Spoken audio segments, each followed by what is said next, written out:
May nagtanong, pwede ba ang glutathione kung may non-alcoholic fatty liver disease? As a pharmacist and nurse, let's clarify this. Ang glutathione ay isang antioxidant na natural na ginagawa ng ating atay. Sa mga may non-alcoholic fatty liver disease, may mga pag-aaral na nagsasabing bumababa ang level nito. Kaya tinitingnan ito bilang supportive supplement.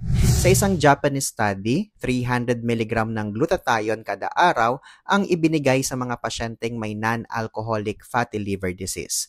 At makalipas ang ilang linggo, bumaba ang kanilang ALT, isang marker ng liver inflammation. Pero tandaan, hindi ito gamot sa fatty liver, hindi sapat ang supplement lang. Kailangan pa rin ang tamang pagkain, ehersisyo at regular na check-up. Safe ito sa karamihan. Pero kung may iniinom kang ibang gamot o may sakit ka sa atay, magpakonsulta muna sa doktor bago uminom ng glutathione. So to be clear, oo, pwedeng uminom ng glutathione kung may fatty liver. Basta may proper guidance at hindi ito ang pangunahing gamutan. Ako si Renz Marion, isang licensed pharmacist at nurse. Para sa mga gamot tips, follow for more.